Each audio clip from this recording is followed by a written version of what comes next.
Olá, meu nome é Arthur Grilo Queiroz Cabral e eu vou apresentar aqui meu trabalho, que é como programar um cliente Bitcoin, onde eu vou mostrar como que eu estou fazendo, que eu já tô começando a fazer já o programa, de um cliente, como fazer um cliente Bitcoin, né?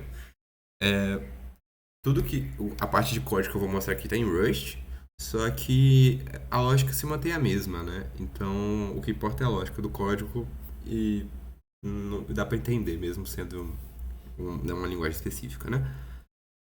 Vamos começar aqui, então. A primeira coisa que a gente tem que lembrar é que o Bitcoin é uma rede descentralizada. Então, a gente não tem um servidor específico que a gente vai conectar. Aqui atrás é um mapa da rede Bitcoin, onde cada pontinho vermelho aqui é um nó da rede. Então, a gente vai escolher um IP desse aqui para conectar, né? Antes de tudo, outra coisa, né? É que nossa rede ela funciona por meio de mensagens, né? Então um nó vai mandar para outro nó que ele tem um bloco, o outro vai mandar que tem uma transação e assim vai. E é assim que funciona a conexão entre cada nó, por meio de mensagens. Mas para a gente conectar, a gente tem que pensar que a gente tem que escolher, tem que saber a porta que a gente tem que conectar. O protocolo do Bitcoin, a porta usual que se usa é a 8333. Mas a gente tem a porta, mas falta o IP, né?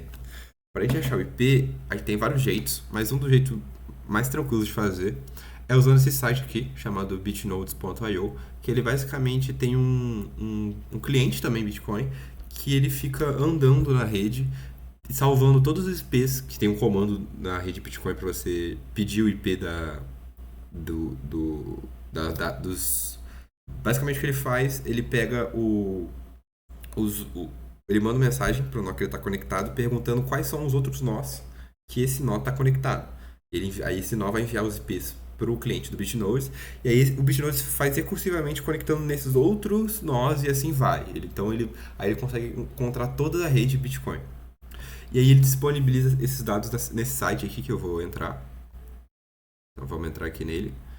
E aqui a gente pode achar um IP aleatório, sei lá, eu posso vir aqui nos Estados Unidos, dá pra ir pro Brasil, mas aqui para ir mais rápido, a gente consegue achar aqui o IP, ó. Por exemplo, esse IP aqui, ó. 76, 13, 252, 176, porta 8333. Viu? A porta é a mesma aqui, ó. Todos estão usando a mesma porta, basicamente. Aqui que ele está usando esse cliente, um cliente que tem um nome Satoshi, cuja versão é 27.1.0. E ele está usando o protocolo na versão 7016. Isso aqui eu vou falar depois o que é cada coisa. Mas enfim, a gente pode até entrar aqui, ver mais informações e tal. É muito legal esse site para a gente entender um pouco mais da rede, né? Voltando aqui para a apresentação. Aqui, então, a gente vai começar, né, conectando. Então, aqui tá como você faz isso em Rush, mas é muito parecido em qualquer outra linguagem. A gente bota IP, e a porta, né? Então aqui o código começa assim, conectando a um nó específico. Mas tá, depois que a gente conectar, a gente já não pode começar a mandar mensagem ou o nó começa a enviar, a gente conectou, enviar mensagem pra gente de qualquer mensagem. A gente tem que fazer um handshake, que é basicamente a gente dizendo, eu tenho essas funcionalidades, eu sou essa pessoa, esse nó, e o nó responde com que ele tem de funcionalidade, o que ele é, qual ele é, né? As informações dele, né? Enfim. Então é isso, a gente manda uma mensagem do comando version pro nó e ele responde de volta com outra mensagem de version.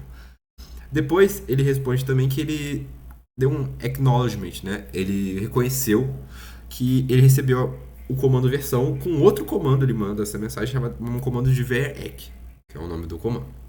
E a gente responde também que a gente também recebeu, né, uma versão, e a gente responde também recebi. Então é basicamente isso.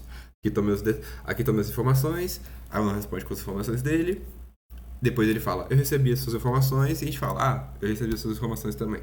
E aí tá pronto, tá feito o handshake. Mas o que são essas mensagens aqui, né? O que tem dentro dessas mensagens? Primeiro a gente tem que pensar que as mensagens elas são compostas por um header mais um payload. O header, ele é bem simples. Ele começa com 4 bytes desse magic bytes, que são uns bytes específicos, arbitrários, escolhidos arbitrariamente, para definir para ajudar a saber se a mensagem não está corrompida e também saber que você está usando o mesmo protocolo e que o outro não está usando, né? Então, todo cliente, basicamente, a primeira coisa que ele vai fazer quando recebe a mensagem é checar se a mensagem tem esses primeiros 4 bytes, exatamente esses bytes. Porque se não tiver, ele vai rejeitar.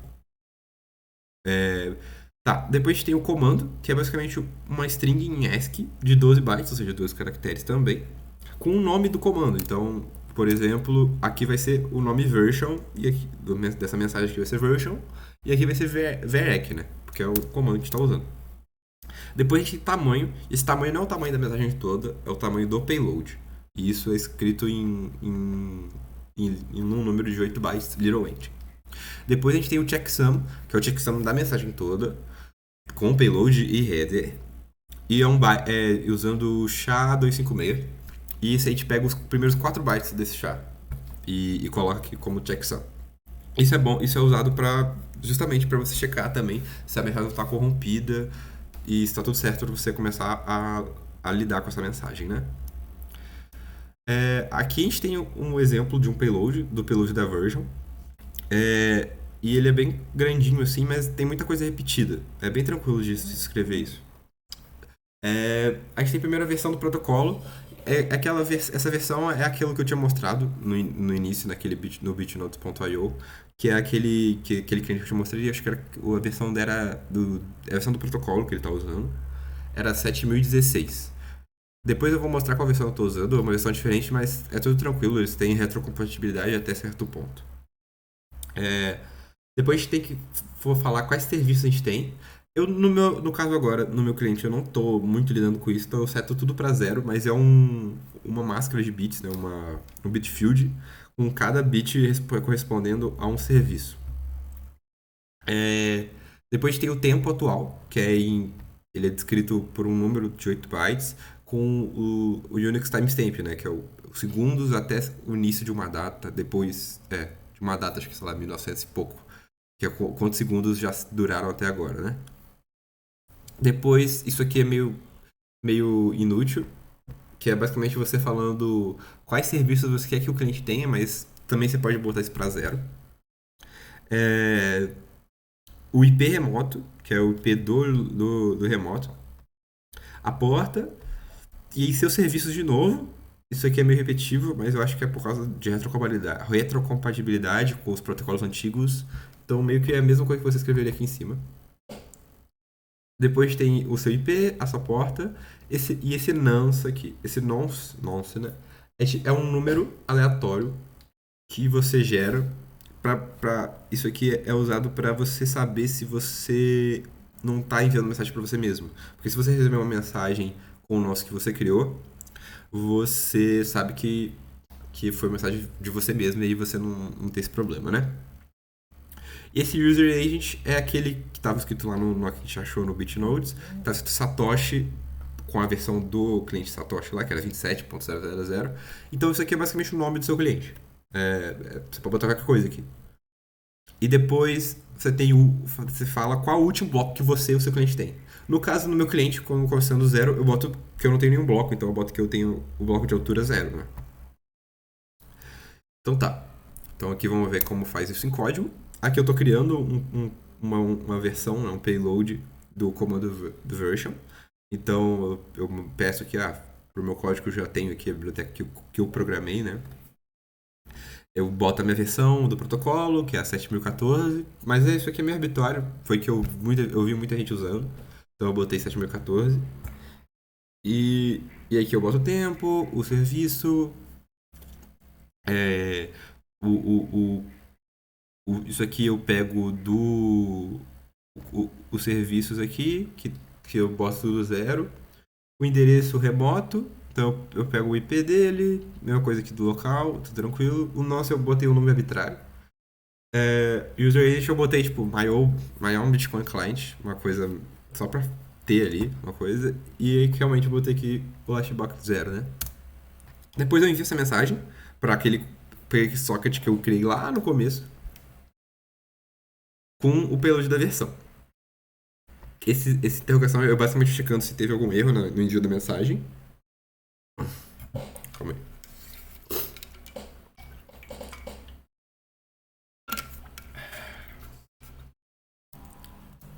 e depois eu leio a mensagem que ele me enviou. Eu vejo o payload, né, e vejo se o payload é o payload de versão. Se for, eu printo ele. Se não, eu basicamente crasho do programa, né? Porque era para receber uma versão. Depois eu leio, vejo se ele respondeu com também um que ele recebeu, né? Um acknowledgement, um VEREC. Esse VEREC eu nem falei, ele é outra mensagem mas essa mensagem aqui não tem um payload. Basicamente ele não tem payload, é só um header com o comando VEREC mesmo. Então ele tem tamanho 0, essa mensagem. Então eu leio se ele recebeu um VEREC, se recebeu, faz nada. Se não for um VEREC, pânico, faz um panic, é crashar, né? E depois eu envio o meu VEREC. E é isso. Isso que é feito o handshake. Depois disso, você meio que está livre para poder fazer qualquer coisa. No meu código, por enquanto, o que eu estou fazendo é um loop no cliente, onde o cliente ele fica enviando, isso é do protocolo, o nó ele vai ficar enviando várias informações do que tudo que ele recebe de outros nós. Então ele recebe transações, ou clientes novos conectam nele, ele vai me enviando tudo isso. Então eu leio a mensagem e aí eu faço um switch, basicamente igual em C, né? Para ver qual é o tipo de mensagem. Aí tem vários tipos de mensagem. Por exemplo, essa env aqui, ele basicamente está me enviando informações e aí eu tô vendo de transações, de blocos, dessas coisas. Então aqui eu tô vendo se... E ele envia tipo blocos. Por isso que é env, é o inventório do que ele tem. E ele fica me enviando isso de vez em quando. E aqui eu tô, para cada inventório, eu tô printando com o hash que ele me manda e o tipo. O tipo desse inventório, né? Pode ser um bloco, uma transação, entre outras coisas. E aí também tem o cliente de vez em quando está te mandando um ping e você tem que responder com pong para falar que você tá ali ainda. Basicamente isso, ele tá checando se você ainda tá conectado com ele. Então, se eu receber um ping, eu envio um send message. Aqui essa outra mensagem é ele enviando que ele achou um cliente novo, um nó novo que conectou nele. Então ele me envia. E aqui eu tô printando só que tem um nó conectado. Se não forem umas mensagens, eu printo que eu não tô lidando com esse tipo de mensagem ainda.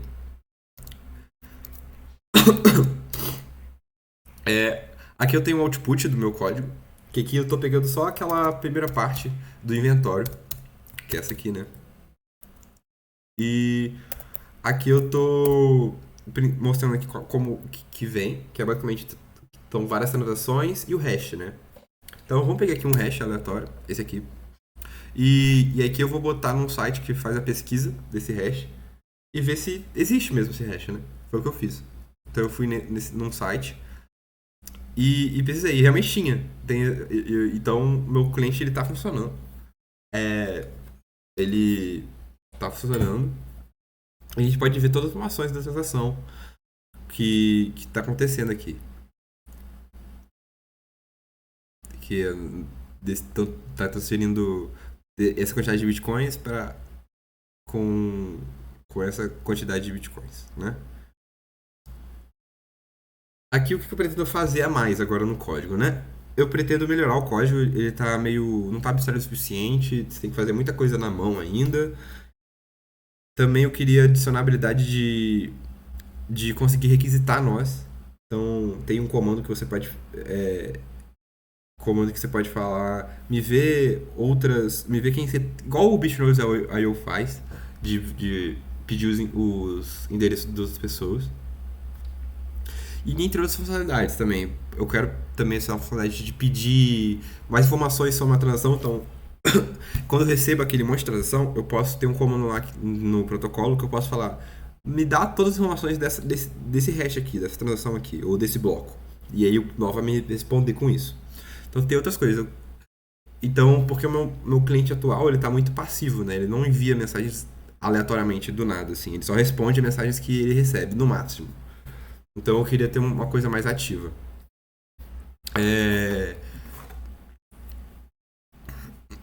Então é isso. O que eu fiz foi isso.